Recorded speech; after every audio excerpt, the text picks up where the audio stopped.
Come with me.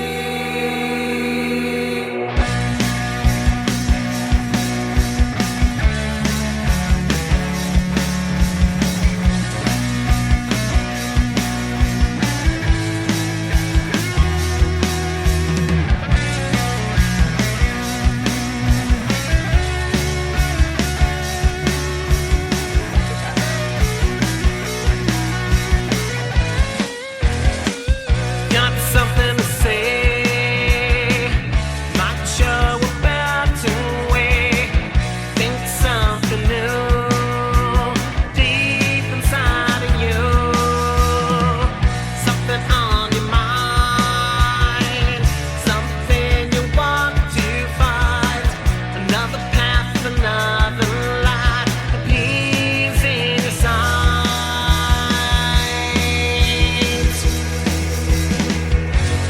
Come with me, out to sea. Raise the sail and feel a wind so free. Come with me, we'll plan to save. Take the time and you'll get what you need.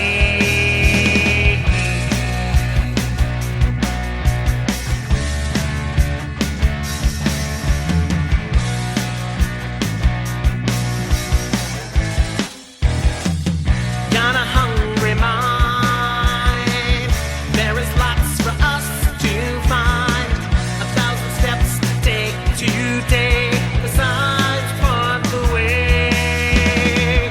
There's a clock in the sky, above, below, by and by.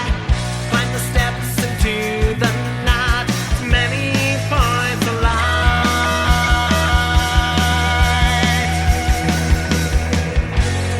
Come with me, out to sea. Face the sail and fail winds so free. Come with me, we'll plant the seed. Take the time and you'll get what you need.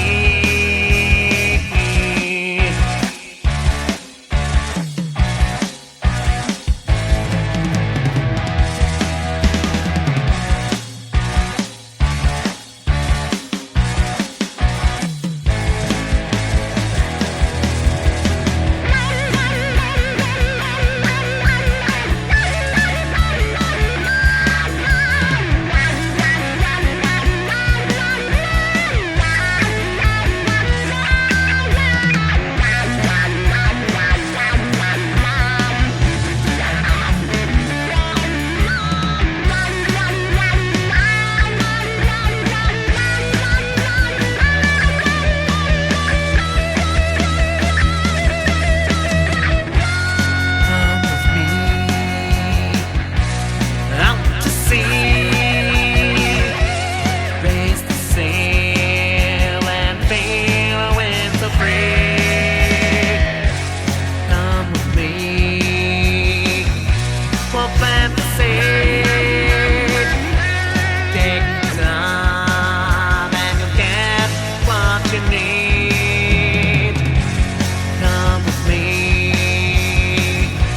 to see the trace. Pick the fruit and taste history. Come with me, it's what can make an open mind can drink all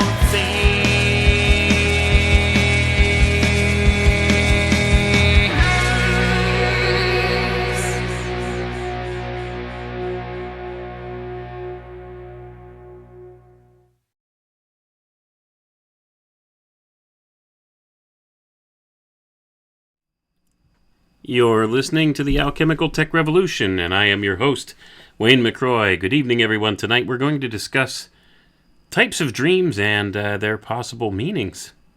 That's what we're going to look at here, their interpretation, their meaning, all of these different ideas, and we're going to be exploring here further In the book we've been reading from C.W. Leadbeater, the book titled Dreams, and there's a big long subtitle that goes along with that.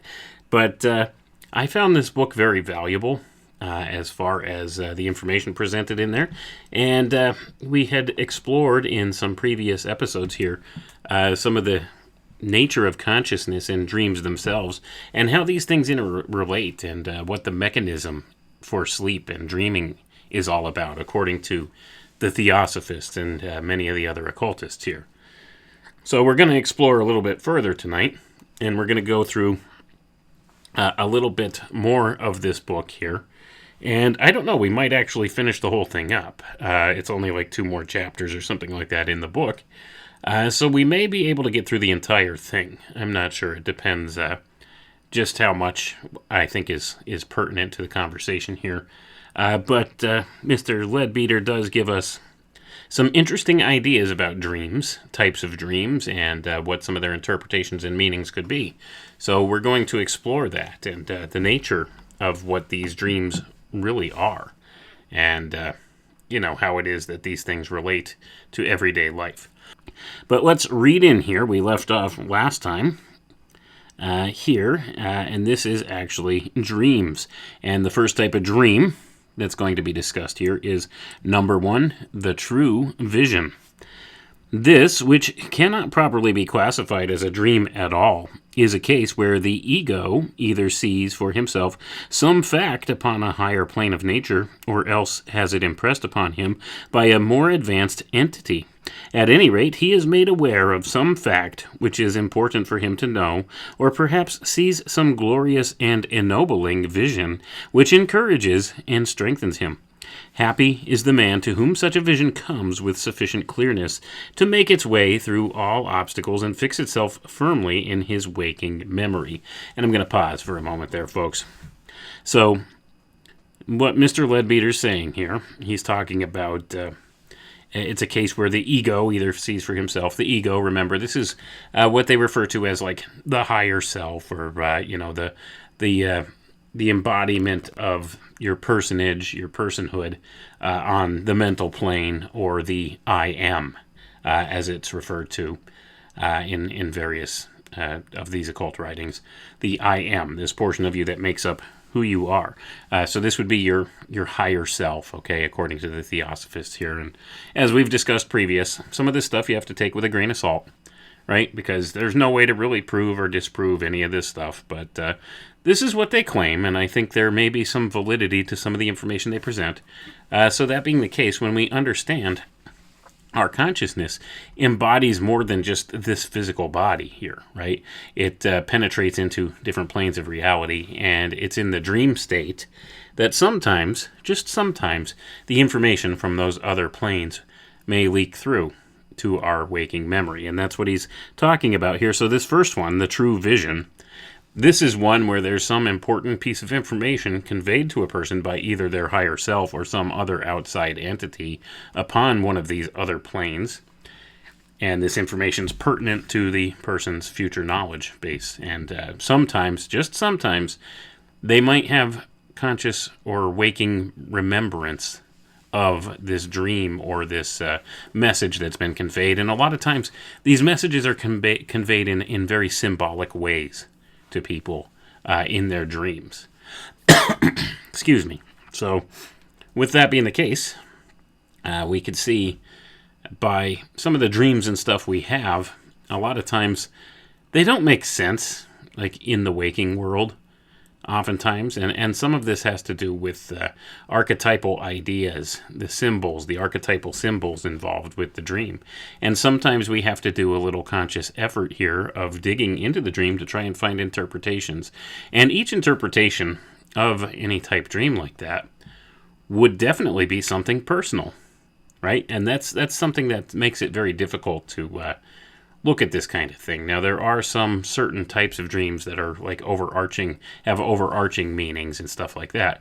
But as far as specific meanings for dreams or specific courses of action that could be drawn from what the dream is about, it's very personal to each individual person. So, I mean, it makes it difficult to really interpret a dream in that state. So with that being the case, a lot of it's open to personal interpretation. A lot of it is up to yourself to determine what your dream meant, because different events of the dream or different symbols within the dream would have different meanings to each and every individual. So the interpretation thereof is almost strictly up to us. Now, other people might be able to help point the way for us to understand what our dreams mean, but it's a very difficult process as far as that goes. But right now, Mr. Leadbeater's telling us about these different types of dreams, and the first one he listed is the true vision, which actually gives you a reflection of something that may occur in the real world, in the waking world here. Information that you may need for some future event. So that's what he's talking about, and this is an extremely rare thing, according to these people, the theosophists here, as well as some of the other occult teachings. These teachings line up in many ways across all these different secret society groups and different occult fraternities. So a lot of these things might have some element of truth to them or some core of truth to them. So it's important to look at what it is that they write about here and, consider it. As I've discussed in the past, it's information. If you don't find value in it right now, put it in your back pocket, and maybe at some future date, something else might come along to correlate with it and help you better understand certain things. So we'll move on to the next one here, number 2. The Prophetic Dream. This also we must attribute exclusively to the action of the ego, who either foresees for himself or is told of some future event for which he wishes to prepare his lower consciousness. Going to pause for a moment there. Remember, the ego equates to the higher consciousness according to these people, and your lower consciousness is the consciousness which resides here in the physical plane, in the physical world, the real world, so to say, here that we're all familiar with. Right? The material world all around us. So that's what they're saying here. So this would be your higher self wants to make your lower self aware of this future event. And this is the prophetic dream. There are some distinctions from the true vision, as the first one he lists here. And we'll get to that. Let's read on. This may be of any degree of clearness and accuracy, according to the power of the ego to assimilate it himself, and, having done so, to impress it upon his waking brain. Sometimes the event is one of a serious moment, such as death or disaster, so that the motive of the ego in endeavoring to impress it is obvious. On other occasions, however, the fact foretold is apparently unimportant and is difficult for us to comprehend why the ego should take any trouble about it. Of course, it is always possible that in such a case the fact remembered may be only a trifling detail of some far larger vision, the rest of which has not come through to the physical brain. Excuse me. Going to pause for a second there, folks. So once again, this comes back to what details of dreams do we remember, right? Sometimes when we wake up, we can remember very vividly some of the things we dream about, and other times we lose that, right? We know we dreamed, but we can't remember exactly what it is we dreamed about, or we remember foggy details about it. So what's being said here is sometimes the whole thing doesn't get impressed upon the physical brain, right? The whole message here in some of these different dreams. So you might remember bits and pieces, and it might be something trifling, but there might be a larger, big picture at play here that may be explored. But let's continue on. Often, the prophecy is evidently intended as a warning, and instances are not wanting in which that warning has been taken, and so the dreamer has been saved from injury or death. In most cases, the hint is neglected, or its true signification not understood until the fulfillment comes. In others, an attempt is made to act upon the suggestion, but nevertheless, circumstances over which the dreamer has no control bring him, in spite of himself, into the position foretold. Stories of such prophetic dreams are so common that the reader may easily find some in almost any of the books on such subjects. I quote a recent example from Mr. W.T. Stead's Real Ghost Stories from page 77. The hero of the tale was a blacksmith at a manufacturing mill, which was driven by a water wheel. He knew the wheel to be out of repair, and one night he dreamed that at the close of the next day's work, the manager detained him to repair it, that his foot slipped and became entangled between the two wheels, and was injured and afterwards amputated.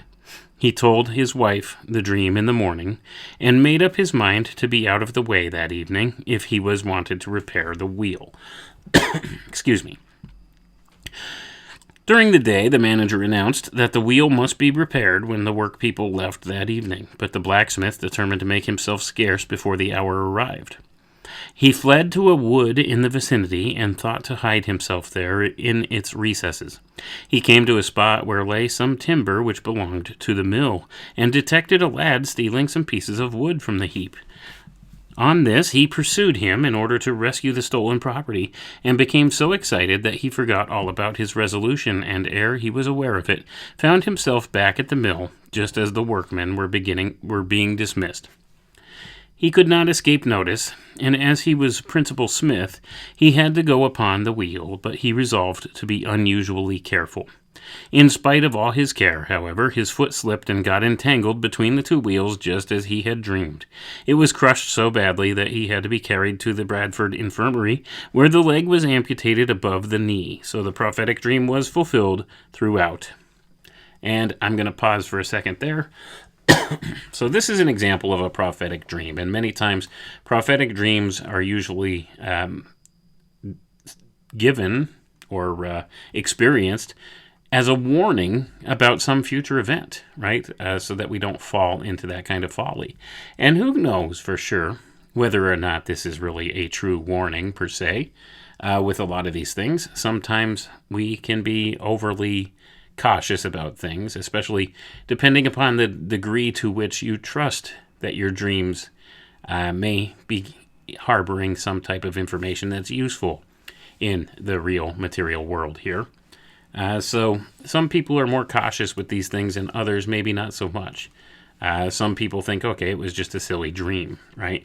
Or, some people might think it's just anxieties.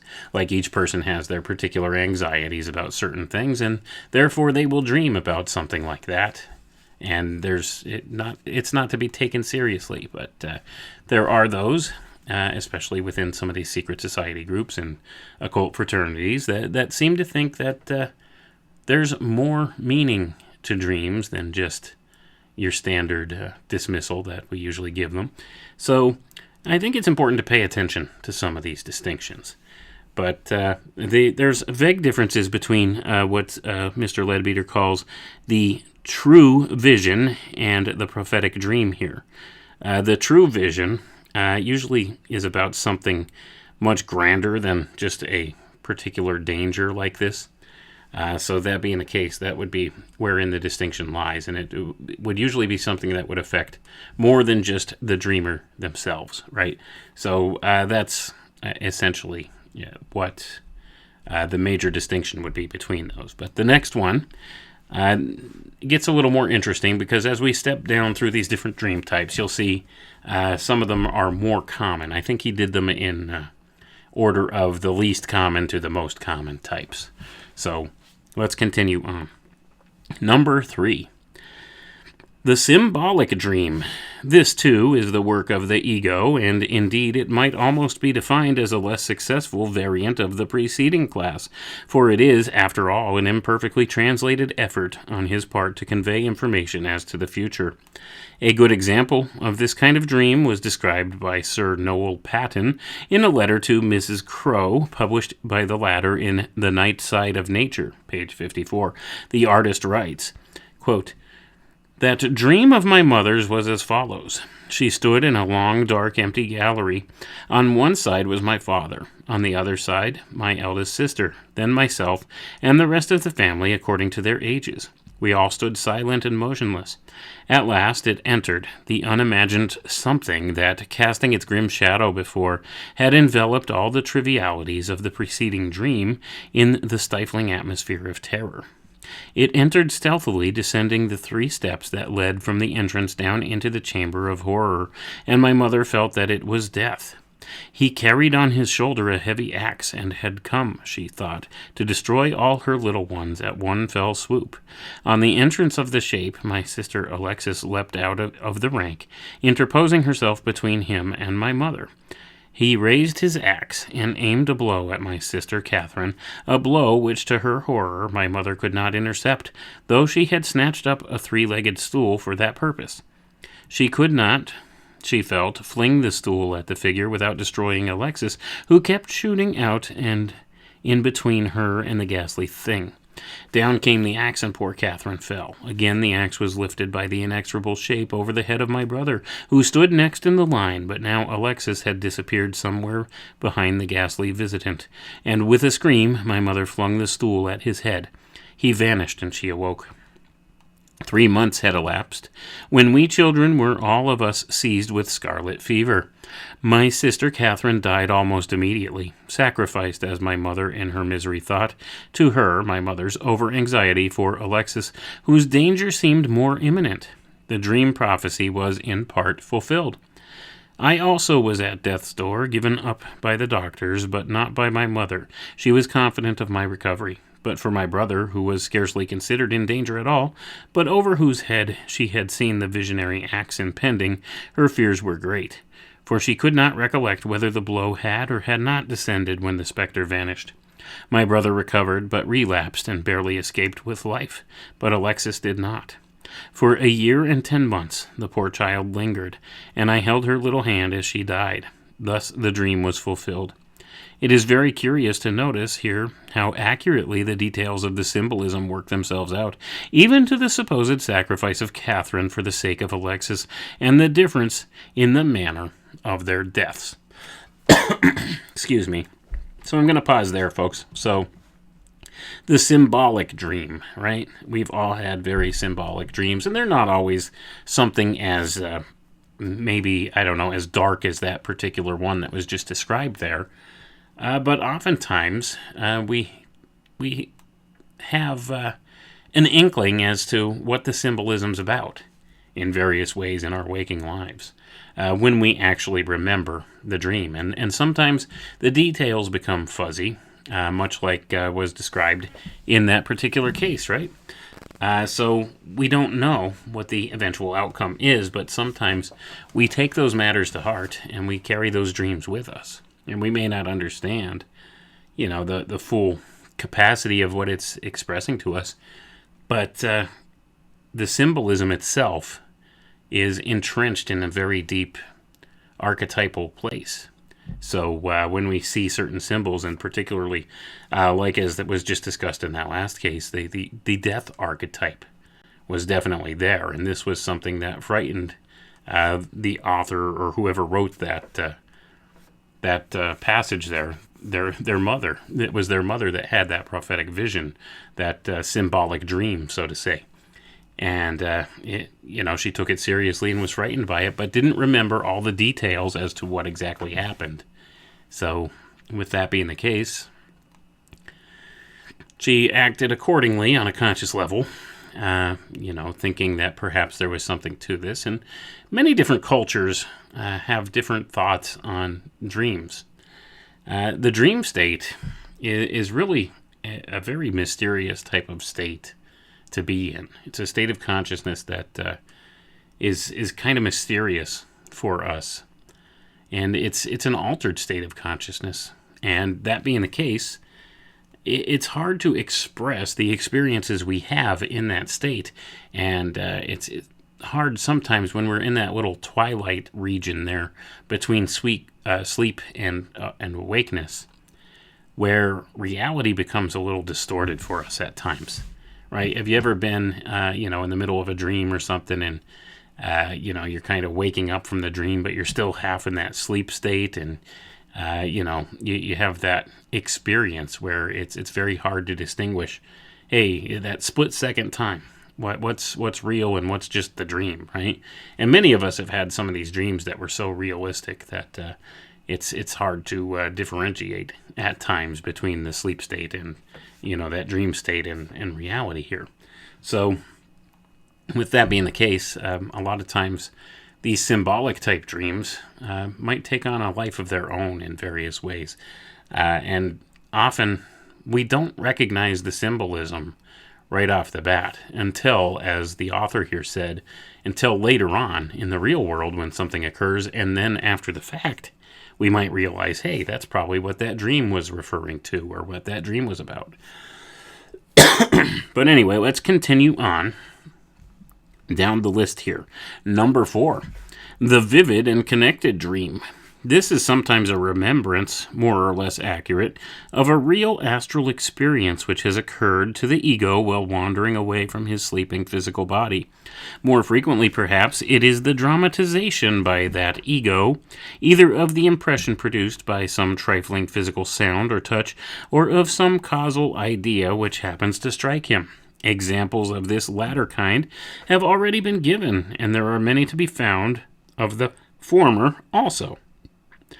We may take as an instance an anecdote quoted by Mr. Andrew Lang in Dreams and Ghosts, page 35, from the distinguished French physician Dr. Brière de Bosemont, who described it as occurring within his own intimate knowledge. And he says, quote, Miss C, a lady of excellent sense, lived before her marriage in the house of her uncle, D, and he's just giving initials here because he's not trying to identify these people. So he gives their initials. So this is Miss C, and then her uncle was, his initial was D. A celebrated physician and member of the Institute. Her mother at this time was seriously ill in the country. One night the girl dreamed that she saw her mother, pale and dying, and especially grieved at the absence of 2 of her children, one a curé in Spain and the other herself in Paris. Next, she had heard her own Christian name called Charlotte, and in her dream saw the people about her mother bringing in her own little niece and godchild, Charlotte, from the next room. The patient intimated by a sign that she did not want this Charlotte, but her daughter in Paris. She displayed the deepest regret. Her countenance changed. She fell back and died. Next day, the melancholy of Miss C attracted the attention of her uncle. She told him her dream, and he admitted that her mother was dead. Some months later, when her uncle was absent, she arranged his papers, which he did not like anyone to touch. Among these was a letter containing the story of her mother's death, and giving all the details of her own dream, which D had kept concealed, lest they should impress her too painfully. Sometimes the clairvoyant dream refers to a matter of much less importance than a death, as in the following case, which is given by Dr. F.G. Lee in Glimpses in the Twilight, page 108. And I'm going to pause for a second here, folks. A lot of these books he's citing, remember, this was written in 1903. Okay, so a lot of these books he's citing would probably be very difficult to find now, but it seems like there was a lot of literature at the time that spoke about many of these types of events, these dream events, and these types of dreams. So let's keep that in mind as we go on here. So once again, we're going through, this is also a portion of what he calls the vivid and connected dream. So let's continue on. Remember, this is from Dr. F.G. Lee's book, Glimpses in the Twilight. A mother dreams that she sees her son on a boat of strange shape standing at the foot of a ladder, which leads to an upper deck. He looks extremely pale and worn, and says to her earnestly, "Mother, I have nowhere to sleep." In due course, a letter arrives from the son, in which he encloses a sketch of the curious boat, showing the ladder leading to the upper deck. He also explained that on a certain day, that of his mother's dream, a storm nearly wrecked their boat, and hopelessly soaked his bed, and the account ends with the words, "I had nowhere to sleep." It is quite clear that in both these cases the dreamers, drawn by thoughts of love or anxiety, had really traveled in the astral body during sleep to those in whose fate they were so keenly interested, and simply witnessed the various occurrences as they took place. So I'm going to pause there. So essentially what he's claiming about this is that this is a type of dream wherein your astral body or your astral form travels and experiences some type of this, and then your physical brain tries to process it and embed it into your conscious mind, your waking mind. So like I said, with a lot of this stuff, you have to take it all with a grain of salt. There's no way to really prove or disprove any of this stuff, but I find the conversation fascinating at any rate. And perhaps in this altered state of consciousness, we can actually, a portion of our consciousness could probably travel away from the physical body and experience, some other type of energetic principles out there. And perhaps that's what this is referring to. So this is another type of dream that doctor, well, he's not really a doctor. I don't think C.W. Leadbeater was a doctor, but Mr. Leadbeater was talking about. So let's continue on. The next one, number 5, he calls the confused dream. This, which is by far the commonest of all, may be caused, as has already been pointed out, in various ways. It may be simply a more or less perfect recollection of a series of the disconnected pictures and impossible transformations produced by the senseless automatic action of the lower physical brain. It may be a reproduction of the stream of causal or casual thought which has been pouring through the etheric part of the brain. If sensual images of any kind enter into it, it is due to the ever-restless tide of earthly desire, probably stimulated by some unholy influence of the astral world. It may be due to an imperfect attempt at dramatization on the part of an underdeveloped ego. Or it may be, and most often is, due to an inextricable mingling of several or all of these influences. And I'm going to pause there, folks. Remember back a couple episodes ago where we were talking about the different mechanisms for dreaming, right? This was, discussed earlier in this book. And he was talking about there's this physical mechanism, and then there's the etheric mechanism and the astral mechanism. And then there's the higher ego, right? The ego or the higher self mechanism, right? So within these various mechanisms, he claims that thoughts can be perceived within the etheric, and these would be outside thoughts just kind of floating around in the etheric that could actually influence people from outside. So this is one thing that could constitute this, or it could be an imperfect part of your memory of your past experiences, maybe your anxieties coming into play here. So there's numerous factors that he claims within this type of dream, which he calls the confused dream, which he says is the most common type. And I would say that probably all of us have experienced this confused dream state, right? Because things don't really make sense in the confused dream state, do they? And there may not be intended to. It may just be a smattering of different things of the way our minds process different events that have happened during the day, or ways it reacts to different outside influences, this kind of thing. And this might manifest in this confused dream state, and maybe there's some meaning to it, and maybe there's not. Or there could be a combination of underlying meanings, and perhaps just not underlying meanings, just the stream of consciousness, so to say, here. But anyway, let's read on here. The way in which such mingling takes place will perhaps be made clearer by a short account of some of the experiments on the dream state recently made by the London Lodge of the Theosophical Society with the aid of some clairvoyant investigators among its members. And I'm going to pause there, folks. So, you see, many of these secret society groups, they take this idea of dreams very seriously. The Theosophical Society here actually underwent studies of this at their London Lodge. So we're going to get a little bit into what their experiments showed and what they were able to witness here. And this, like I said, they're talking about clairvoyance here. So as I said, a lot of this you have to take with a grain of salt. It's either do we believe them or do we not believe them, right? But I find it interesting, some of the things that they say. They claim they have this type of spiritual sight where they could witness different, manifestations of energetic principles in different ways that you can't see with your regular material world sight here, but they could seem to experience. So they're saying with the aid of clairvoyance here, they were able to do some experiments with the dream state. So let's see what they have to say here. So, experiments on the dream state.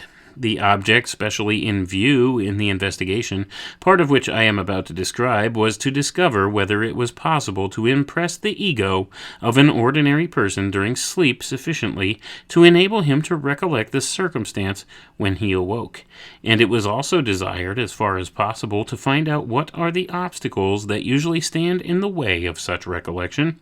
The first experiment tried was with an average man of small education and rough exterior, a man of the Australian shepherd type, whose astral form, as seen floating above his body, was externally little more than a shapeless wreath of mist. It was found that the consciousness of the body on the bed was dull and heavy, both as regarded the grosser and the etheric parts of the frame.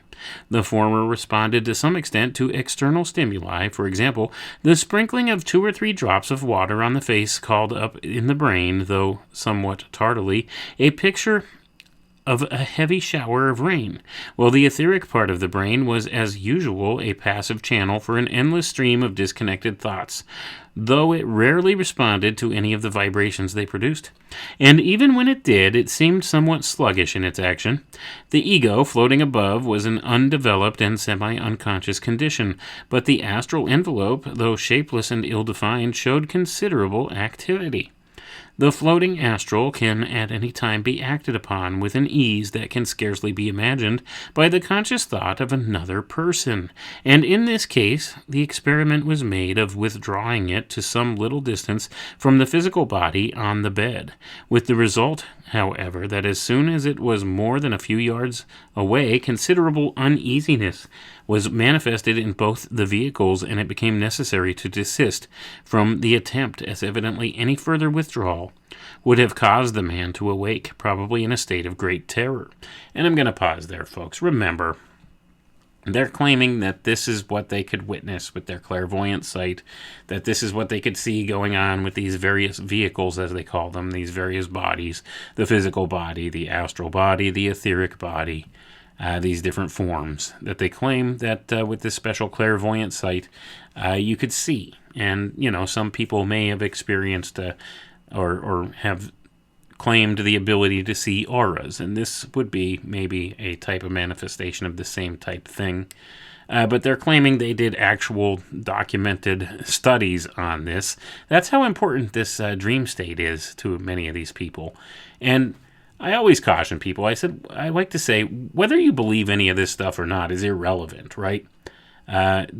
What you have to keep in mind is there's people in positions of power in this world that very much believe this stuff, and the things they do to act on it will affect all of us. So we need to understand what their mindset is, what their motivations are, and why they do the things they do, and perhaps also have to keep in the back of your mind, maybe there's some validity to some of the things that are being told here, and if there is, this is a whole realm of knowledge that's kept from the common people.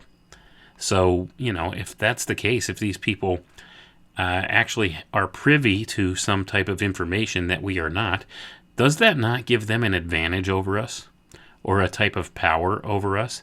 If they can understand what's going on while you're sleeping and you don't understand that, then that gives them a very real type of power over you, doesn't it?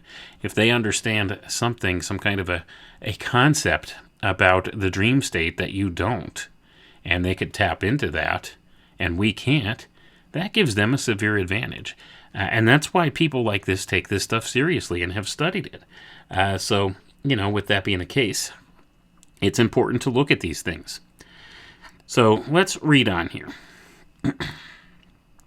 A certain scene was chosen, a view of the most magnificent character from the summit of a mountain in the tropics, and a vivid picture of it was projected by the operator into the dreamy consciousness of the ego, which assimilated and examined it, though in a dull, apathetic, and unappreciative kind of way. After this scene had been held before his view, for some time the man was awakened, the object being, of course, to see whether he recollected it as a dream.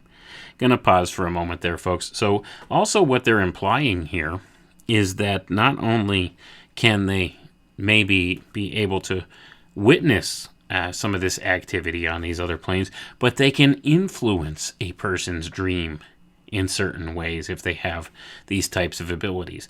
If there's any truth to this, this is a huge, huge thing, isn't it? Think about that. This could be, have you ever heard of people having shared dreams? Have you heard of something like that? People have the same dream? It's an interesting concept, and if that's the case, maybe their mind has been influenced by some kind of an outside force. And if this is a possible thing, well, this would certainly give somebody power over another. But the dream state here is an important concept to these people, and that's why they've studied it, and they will use the tools at their disposal. And if this is a tool that they believe in, that it works, they will certainly use it. And like I cautioned earlier, even if you don't believe any of this stuff, keep in mind there's people in positions of power in this world that very much do, and the things they do to act on that will affect all of us. So with that being the case, let's continue reading on here. So he's claiming here that this clairvoyant or whatever who was involved in the experiment was able to project an image into the mind of the dreamer. Let's continue on. His mind, however, was an absolute blank on the subject, and except for some vague yearnings of the most animal description, he had brought back no memory whatever from the state of sleep. It was suggested that possibly the constant stream of thought forms from outside which flowed through his brain might constitute an obstacle by so distracting it as to make it unreceptive to influences from its higher principles. So, after the man had again fallen asleep, a magnetic shell was formed around his body to prevent the entrance of the stream, and the experiment was tried again. And I'm going to pause for another moment there, folks. A magnetic shell was formed around his body to prevent the influence from these outside thoughts. Think about that, okay? If that also has any merit to it at all, any inkling of truth to it, this is massively important.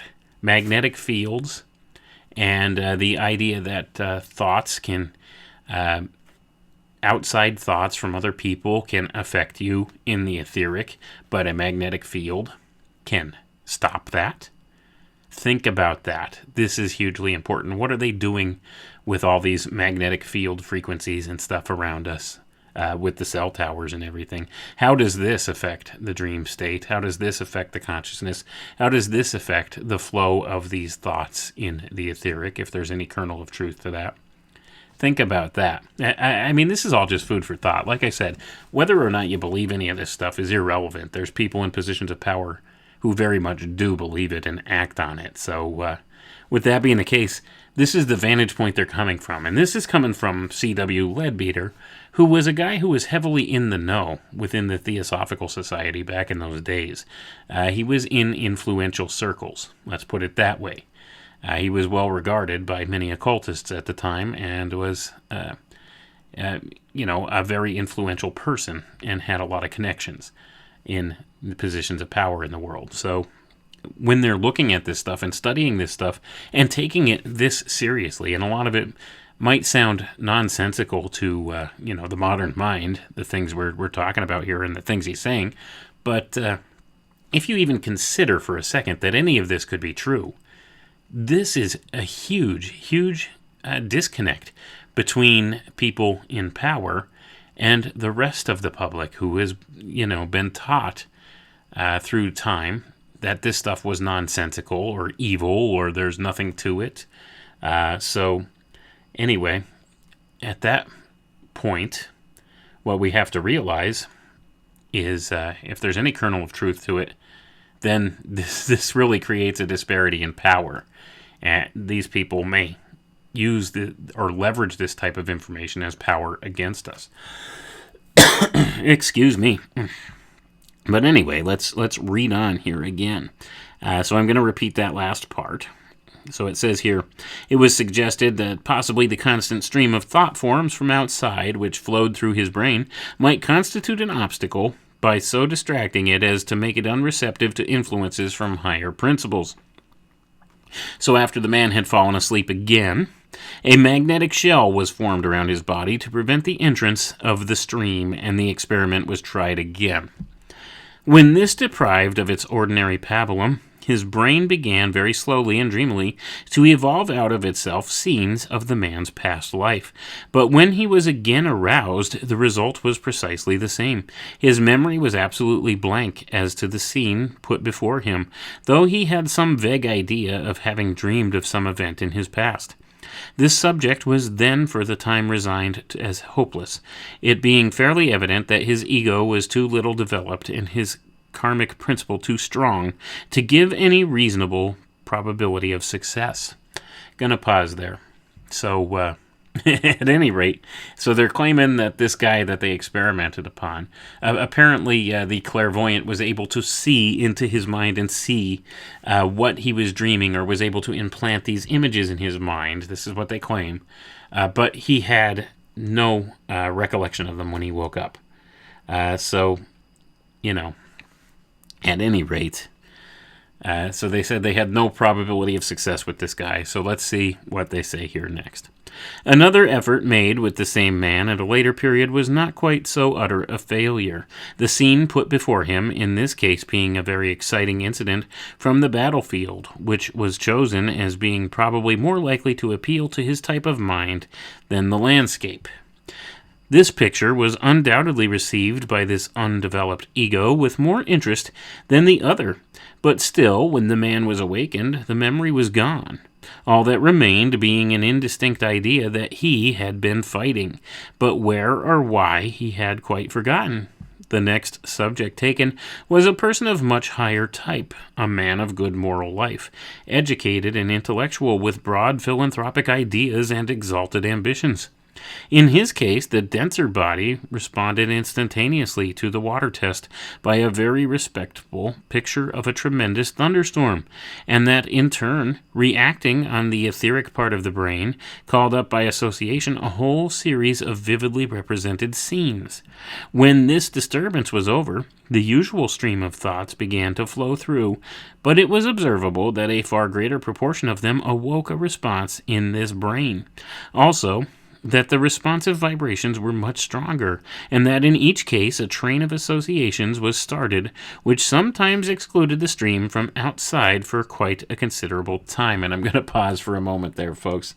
Now, keep in mind, okay, as we said earlier, there's no way to prove or disprove any of this stuff, okay?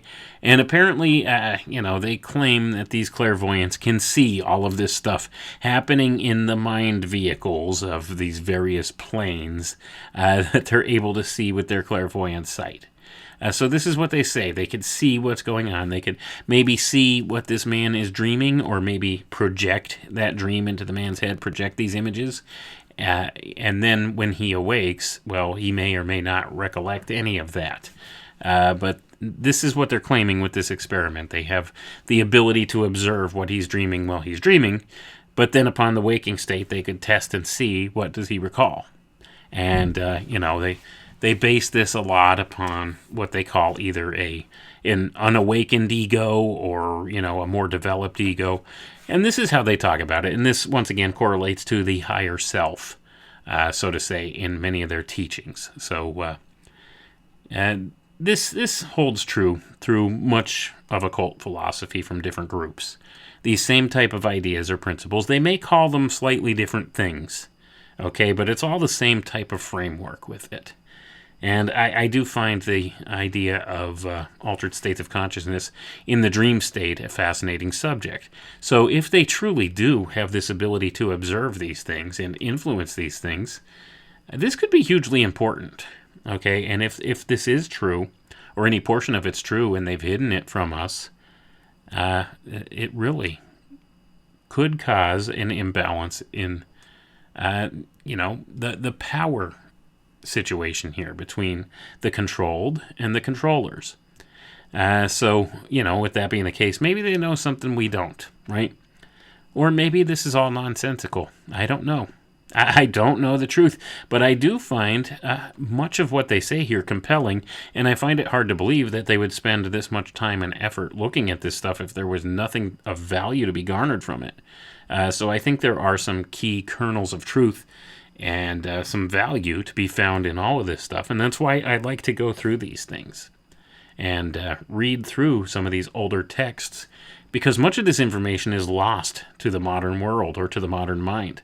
And there are some of us out there that are interested in looking at this stuff and reading about it, because if nothing else, it's at least very entertaining, right? And it opens up your mind and makes you think about the world in different ways than we've been taught to by the modern scientific paradigm. So, at any rate, that's why I like to look at this stuff. But let's continue reading here. The astral vehicle in this subject was far more definite in its ovoid outline, and the body of denser astral matter within it was a very fair reproduction of his physical form. And while desire was decidedly less active, the ego itself possessed a much higher grade of consciousness. The astral body, in this case, could be drawn away to a distance of several miles from the physical, without apparently producing the slightest sense of disquiet in either of them. When the tropical landscape was submitted to this ego, he at once seized upon it with the greatest appreciation, admiring and dwelling upon its beauties in the most enthusiastic manner. After letting him admire it for a while, the man was aroused, but the result was somewhat disappointing. He knew that he had a beautiful dream, but was quite unable to recall any details, the few elusive fragments that were uppermost in his mind being remnants of the ramblings of his own brain. With him, as with the other man, the experiment was then repeated with the addition of a magnetic shell thrown around the body, and in this case, as in the other, the brain at once began to evolve pictures of its own. The ego received the landscape with even greater enthusiasm than at first, recognizing it at once as the view he had seen before, and surveying it point by point with quite ecstatic admiration of its many beauties. And I'm going to pause there, folks. It doesn't really delineate how they put this magnetic shell around the man in these experiments. They don't say how they do this, whether they use some type of a device or whether, it's their clairvoyant or their medium who is allegedly able to do this or what have you. But they claim this keeps the thought forms from, the etheric from affecting his mind. So that's what they claim they did. But let's continue on here. But while he was thus engaged in contemplation of it, the etheric brain down below was amusing itself by recalling pictures of his school life, the most prominent being a scene on a winter day when the ground was covered with snow, and he and a number of his playmates were snowballing one another in the school playground. When the man was aroused as usual, the effect was exceedingly curious. He had a most vivid remembrance of standing upon the summit of a mountain, admiring a magnificent view, and he even had the main features of the scenery quite clearly in his mind. But instead of the gorgeous tropical verdure, which lent such richness to the real prospect, he saw the surrounding country entirely covered with a mantle of snow. And it seemed to him that even while he was drinking in with deep delight the loveliness of the panorama spread out before him, he suddenly found himself, by one of the rapid transitions so frequent in dreams, snowballing with boyhood's long-forgotten companions in the old schoolyard, of which he had not thought for years. So, going to pause for a second there. So, basically, they're claiming, this is the Theosophical Society. Now, this is C.W. Leadbeater. They claim that they were able to perform these experiments, that they have people within their organization who are able to clairvoyantly see what people are dreaming. Apparently, according to this, because if they knew he was dreaming of some of his boyhood memories of this, apparently this clairvoyant or whoever the experimenter was could see his dreams while he's dreaming them and possibly influence them from outside, according to what they're saying here. If there's any kernel of truth to this, then this could be a hugely important piece of information, right? If there are people out there who can see the dreams of others and know what's in their head while they're sleeping, is that not a concern for, security and, intelligence, things like that, national security? These kind of things, aren't there implications for that, if that's the case? So, like I said, whether you believe this stuff or not, there are people that very much do, and the things they do with this information or to act upon this information will affect all of us. So, if there's any kernel of truth to this, and I do see some compelling reasons to think that there may be some kernel within some of these teachings or ideas, because this spreads across all different secret society groups, all the different occult fraternities and teachings. They're all very similar ideas. They may have different names for them, but essentially, it's the same framework, right? So if there's any kernel of truth to this, this could be a hugely important thing. And we're not taught about it, right?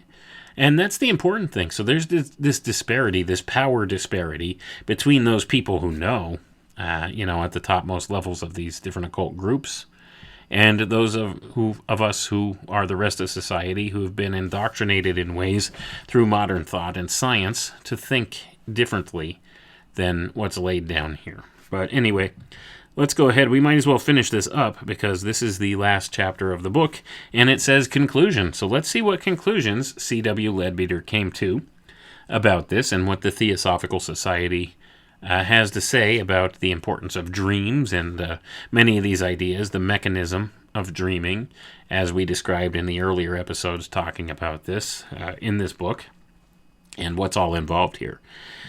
So, conclusion. Surely these experiments show very clearly how the remembrance of our dreams becomes so chaotic and inconsequent as it frequently is. Incidentally, they also explain why some people in whom the ego is undeveloped and earthly desires of various kinds are strong never dream at all, and why many others are only now and then under a collocation of favorable circumstances able to bring back a confused memory of nocturnal adventure. And we see further from them, if a man wishes to reap in his waking consciousness the benefit of what his ego may learn during sleep, it is absolutely necessary for him to acquire control over his thoughts, to subdue all lower passions, and to attune his mind to higher things. If he will take the trouble to form during waking life the habit of sustained and concentrated thought, he will soon find that the advantage he gains thereby is not limited to the daytime in its action. Let him learn to hold his mind in check, to show that he is master of that also, as well as of his lower passions.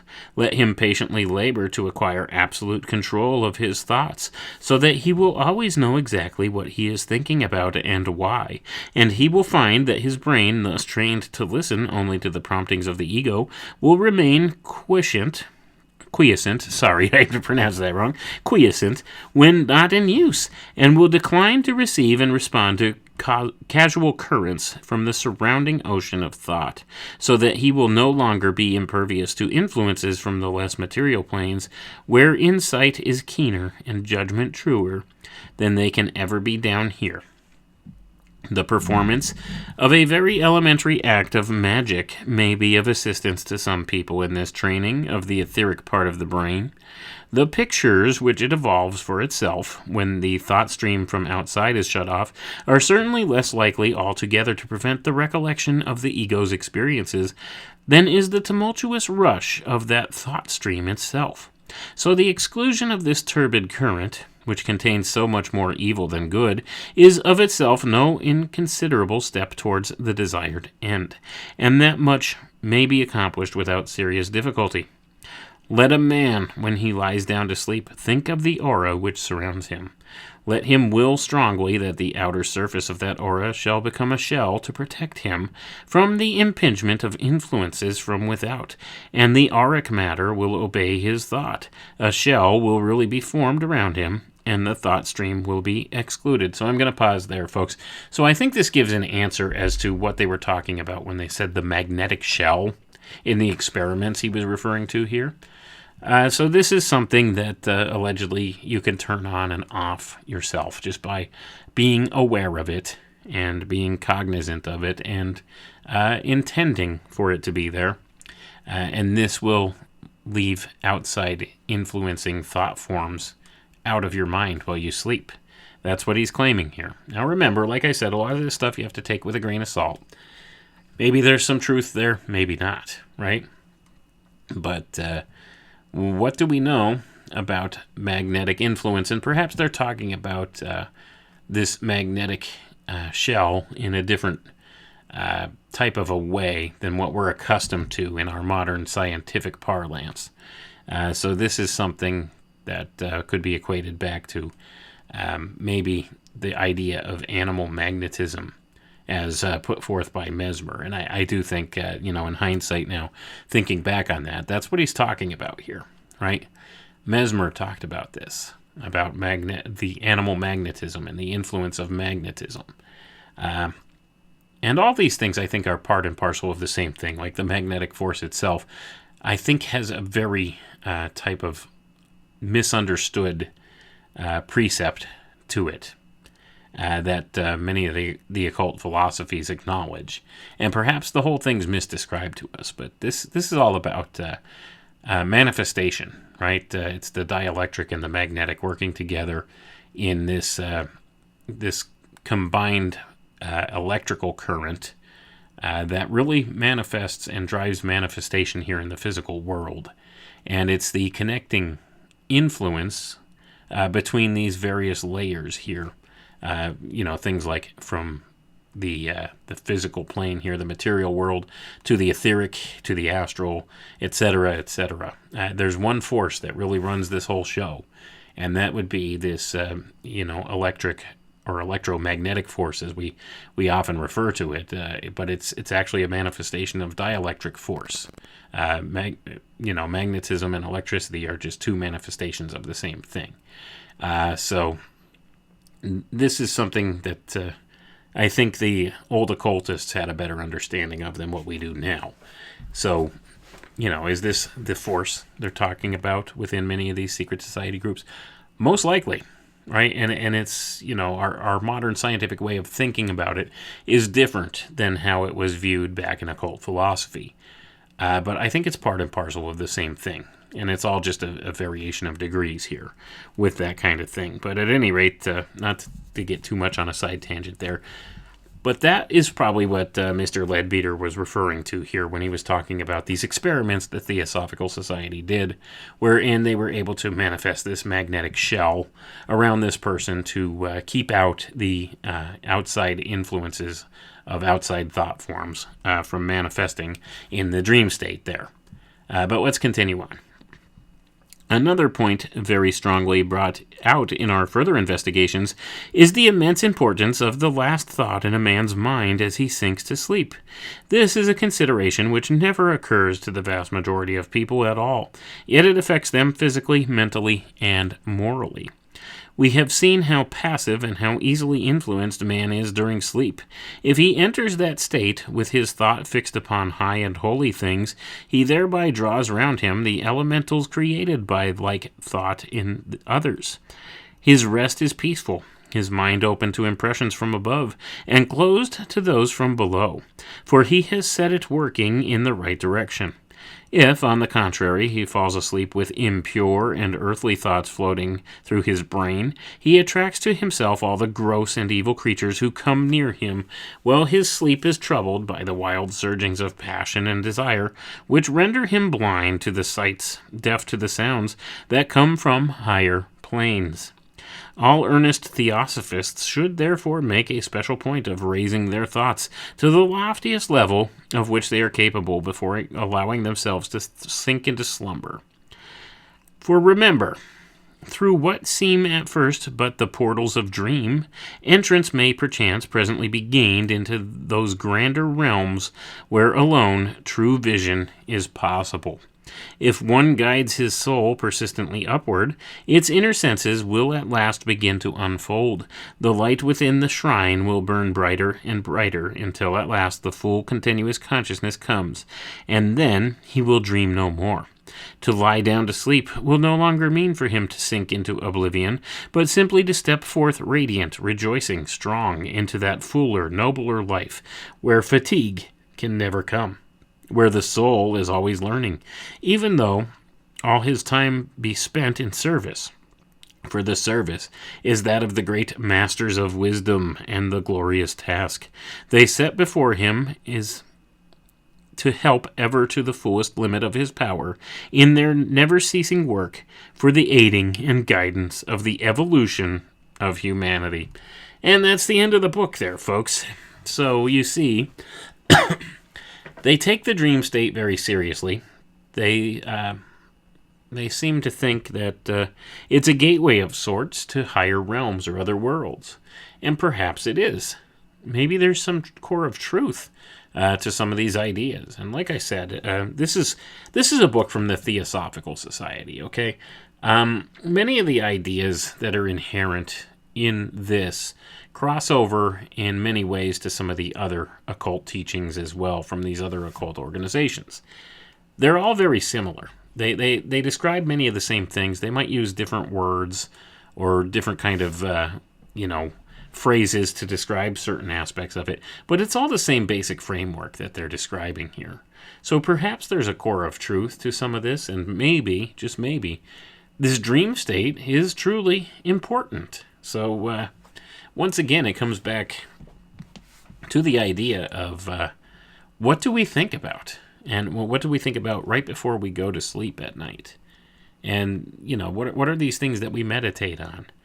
And the Bible tells us to think on all those things that are good, all those things that are noble, right? We're supposed to be doing this, like according to even, mainstream religious scriptures and stuff like that. Even according to the Bible, we're told to think on those things which are good, which are of good report. All these different ideas, those things that are holy, those things that are righteous, those things that are goodly. Think upon those. I think we need to do that. We need to keep a positive frame of mind in this world that we're in right now, and it's hard to do. We're inundated day and night, 24/7, with bad news everywhere. We're influenced out from the outside. We're inundated with all these negative thought forms that come at us from everywhere, from all sorts of places, from the TV, from the community at large. All these different things, the news, the entertainment, all of it has kind of negative connotation to it. And we're exposed to this. So we need to be careful, the things we think upon. And especially here, as we're talking about, before we go to sleep, because it's claimed by these people that the mind is more heavily influenced in that dream state than it is during our waking conscious hours here. So if we can be influenced in this dream state, and if there's truly something to that idea, this is hugely important, especially when you think about how many people sleep with their cell phones close to their head. What kind of influence does that have? What kind of frequencies is that giving off? Just in and of itself, that thing sitting there, that could potentially, if any of this stuff's true, affect your brain patterns or your brain waves, or even your mindset, or even affect you on, say, an ethereal level, as they claim here, or in the etheric, or if you leave your TV on all night just to have that ambient background noise. What kinds of thought forms are spewing out of that TV set and influencing your brain while you sleep, right? Influencing your mind. I need to step away from saying brain, because that's something that's kind of happened in modern society here. We equate brain and mind as being the same, and they're not. They're clearly not. Mind is something completely different from brain. Brain is nothing but the physical mechanism through which mind operates. There's a distinction there, and it's something we need to really be careful when we speak. And sometimes it's hard when we've been programmed with this language, indoctrinated with it from the time we were very young. So, when we talk about the brain and the mind, usually here in the Western world, we perceive those as being one and the same thing. Well, it's really not. The mind supersedes the brain. The brain is just the physical mechanism through which the mind operates. And we need to understand that. And that's a lot of what's taught within some of this old occult philosophy and stuff like that. It's this distinction. These are different things, right? Same thing with, these different types of concepts here. The ego, like they claim the ego, or what they would call the higher self, and some of these different organizations and stuff like that. That's separate from the mind, right? It's a step above the mind. It's the influence of the mind.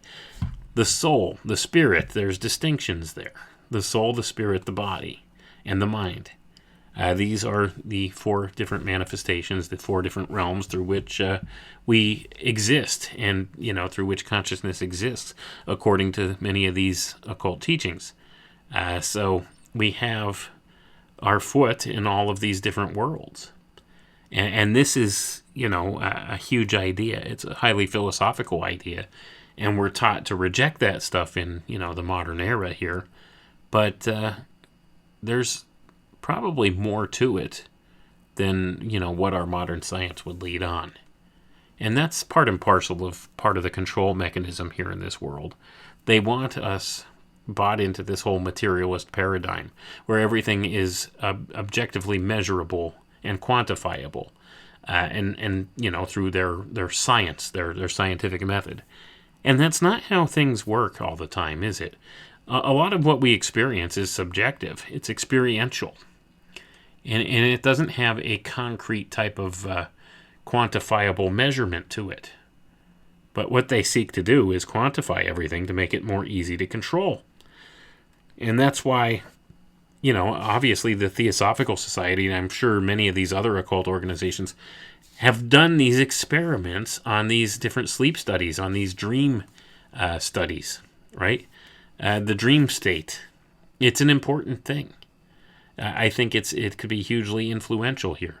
People's minds, they claim, are more easily influenced in the dream state, especially people that they call quote-unquote undeveloped, with the quote-unquote undeveloped ego. The ones that they claim that, they claim they're more easily influenced in this dream state then. So this could be problematic if there's any truth to it. And I think there may be some kernel of truth to it. Because we've all seen where people in a hypnotic state are more subject to suggestion. And this is the same kind of thing. It's an altered state of consciousness that's comparable to like a dream state, right? So all of these things are hugely important, and they've been somewhat studied in mainstream psychology and mainstream science, but not touched upon in the same way as they are here. Now, the way the Theosophical Society approached it here, it's a different kind of an approach than what we would consider to be valid in the modern era. But does it make it any less valid? I don't think it does. I don't think it does. I think maybe they have some methodologies of looking at these things, and even if they don't, just the idea itself could be hugely influential. And like I've cautioned everybody before, even if you think it's all nonsense, there's people in positions of power that very much believe this stuff, and the things they do to act upon those beliefs will affect all of us. So we need to understand their point of view, where they're coming from. And if this is what they think, if they think that, the dream state is an important doorway or gateway between these different worlds, between these different realms, the astral, the etheric, these various places, if they think that, and they think that people are more easily influenced when they're in the dream state, and they do stuff to act upon these ideas, well, this could be, a game changer if there's any core of truth to them at all. And even if there's not, it still could be a concerning thing, because the things they do might be, very weird to those of us that have been indoctrinated in Western culture. We might not understand exactly what it is they're trying to achieve or what's going on exactly, but even to take this on a more mainstream scientific point of view towards this, think about this, like I had alluded to earlier. What if you're one of those people that falls asleep with the TV on, leaves the TV on all night? Well, what kind of suggestions is that television giving you all night long?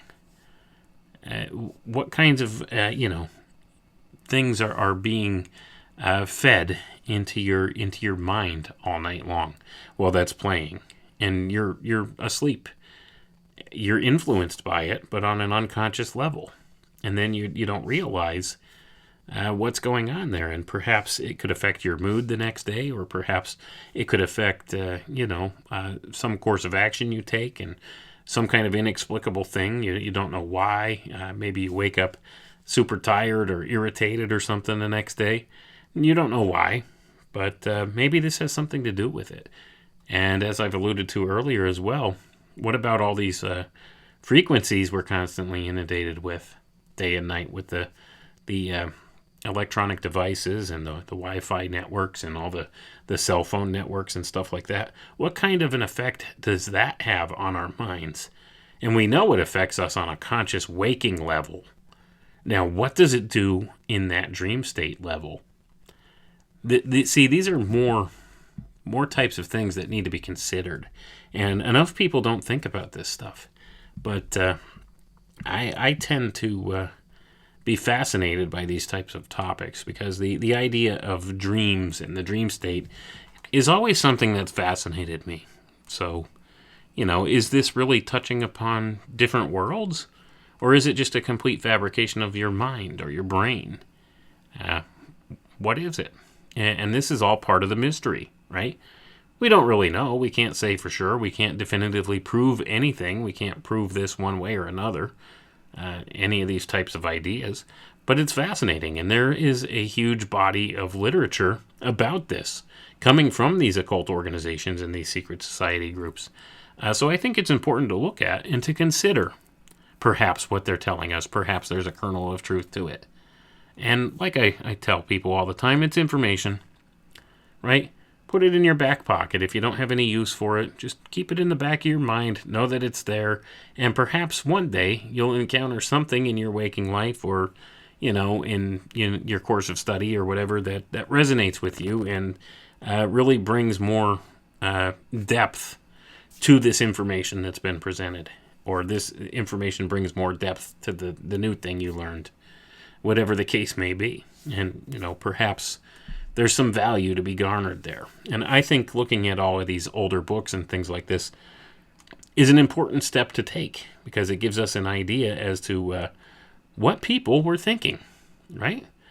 In these different groups, the way that they think the world operates. And it's much different than what we're fed in the modern era, in the modern age. So it really makes you think outside the box. You have to step outside what the accepted norms are and look at the world in a different type of way. And there's nothing wrong with that.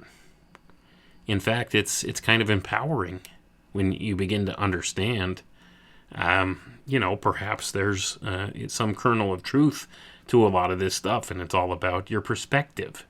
And when you see things from this different perspective, sometimes the chaos that happens in the world around us seems to take on more meaning when you could take a step back and understand, okay, now I understand what the why is behind what's going on here. See, when you understand the point of view of these various groups that have some form of power or control in this world, or the ones that push some of the agendas, you understand why they're doing this.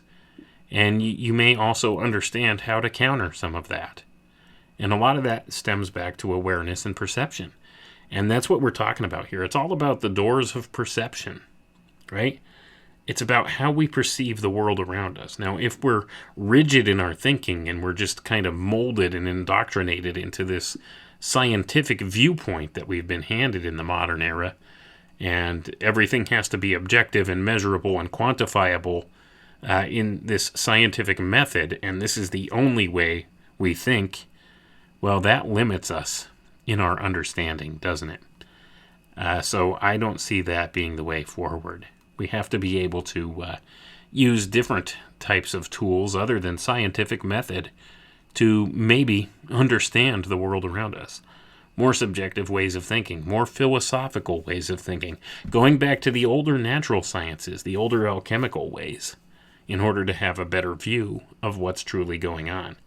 But, anyway, I think the dream state is an important part of this. And that was, an interesting book. The whole book, from front to back, it was a fascinating read, and I think we explored a lot of good ideas through it here. So it was important to do so, and I think, putting that kind of material out is an important thing to do. We need to discuss these topics. We need to actually consider some of this information, right? That's what it's all about. This information that's kind of been lost to time, bound up within secret society groups for centuries now. And it's only through the advent of the internet that many of these things have actually been able to come out into the public. There was a time when you wouldn't be able to get a hold of that book unless you were a member of one of these secret fraternities and, were specifically looking for that. But now, in the information age here, with the advent of the internet, now this stuff, we could find it readily. It's out there in the public domain, and a lot of it's easy to find. So this has been a hugely important thing, being able to come across some of this information and be able to share it. So, we could have a better understanding of how these things operate. So, I just wanted to highlight the importance of the dream state and the mechanisms of dreaming here, as put forward by the Theosophical Society. And maybe we'll do a comparative study with some other works that I find from other groups and see, what kind of similarities are there. And maybe we could parse out, which kernels of truth there might be, and what's obfuscation, because I'm sure a lot that's in some of these works is obfuscation. They've been known to do this, and this is readily acknowledged by them, that they obfuscate things, or they make claims that they can't really validate. And there's a lot of claims that were made here that can't really be validated per se, right? There's no way to prove or disprove what's being said, unless you, of course, yourself are a clairvoyant. Like they claim, right?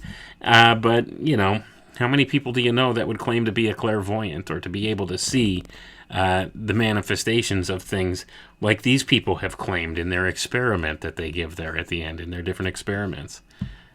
So, and even if there are those that are sensitive or psychic in some way, or, make those types of claims, do they even understand what they're looking at that level? Right? So they've come up with these various frameworks, and there's some interesting books out there about these different frameworks that we may explore on future episodes here as well, just to kind of flesh out the whole ideology behind some of these groups as to what it is that they claim they're able to see, what kind of information they claim they're privy to that the rest of us aren't. And, we need to have concern about that, because is there truth to it? Well, if there is, that's hugely concerning, because they know something we don't, and they could use that as power over us. And the other side of the coin with that is, well, if they're lying, then they've been able to convince an awful lot of people within their own groups and stuff that something like this is true, and mislead them and lead them down in a direction that has largely become harmful to the rest of us, because they think that they have this type of power over us, or they have something to hold over us, and they've come into terms of positions of power because of this, and they think that they could utilize different means of controlling us that way, and it creates this power disparity either way, and that's what's largely been done here. So, at any rate, I always caution people, do your own research into things. Read these things for yourself. Draw your own conclusions on them. And, just understand it. There's nothing wrong with absorbing information. Take in as much information as you can. Read everything, right? Don't necessarily believe it, unless you could, prove it out for yourself in some way, shape, or form. But keep it in your back pocket, and you will be surprised at just how this... this type of base knowledge of sorts can help you. It helps you to see the world around you differently than what we've been indoctrinated to do. And it gives you a better perspective on things, in my view. It gives you a broader view and a better understanding as to the why in this world. Why does this happen? Well, here's why. Because it's information at a different level. Right? So, at any rate, it's all about the doors of perception, as I've said. So, that being the case, we need to take a step back from the modern scientific viewpoint and look at things in these more philosophical, broader terms.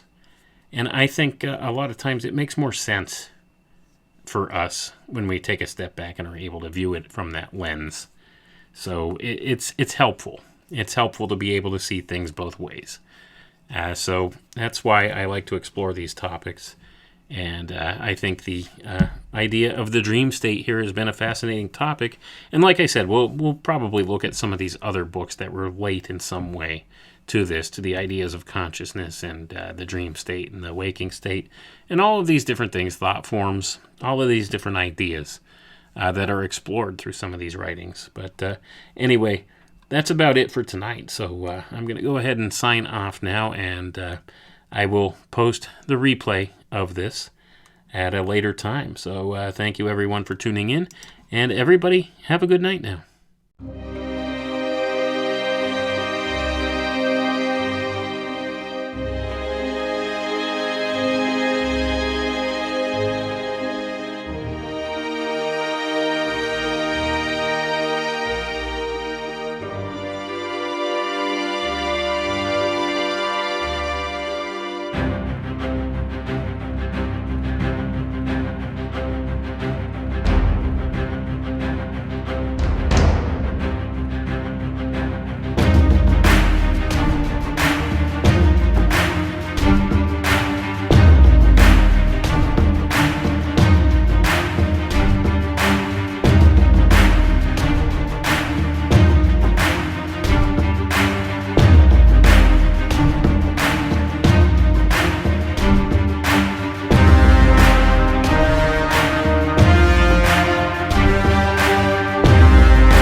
Introducing the new home for free speech, Free World FM, the alternative to the alternative.